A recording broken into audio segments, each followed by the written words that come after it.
Talk about weight loss with the assistance of vitamin D. How do those two go hand in hand? I mean, most of us want to lose from a few to a lot of pounds. Right.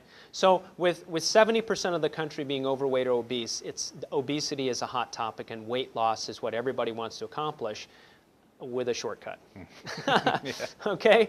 And I'm not suggesting that vitamin D is a shortcut. It is one of many variables, okay? And it may not even be the most important variable, but it is one of many variables. We know that vitamin D influences insulin secretion and insulin response, meaning insulin sensitivity. And we know that insulin is the primary hormone that leads to satisfaction after a meal.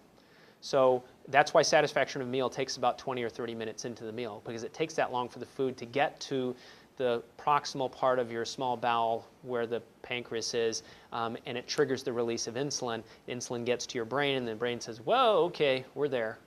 Okay? But if you're resistant to insulin, as many of us are that have obesity, it takes much more insulin to reach that satisfying level. Okay? Well, vitamin D deficiency makes you more insulin resistant, meaning you're going to need more to quench your appetite in the absence of vitamin D than in the presence of vitamin D. Okay, so it can help with appetite control.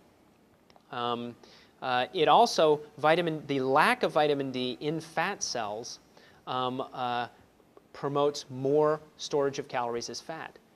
Whereas the absence where there is the presence of vitamin D turns off the agouti gene and enhances lipolysis, or the breakdown of fat. Okay? So the little set point on the thermostat can be shifted a little one way or the other within your fat cells with vitamin D. And then again, vitamin D in your muscle improves muscle performance. So when you're exercising and you have enough vitamin D, you're going to have a better workout and a more efficient workout with vitamin D. You're not going to have the muscle weakness and fatigue and things that go along with vitamin D deficiency. So you will feel better when you're exercising with adequate vitamin D levels than in the absence of vitamin D. So that whole diet-exercise equation is probably a little easier replete with vitamin D than deficient in vitamin D. So it's all hand in hand, though, isn't it? Right. Yeah. Okay.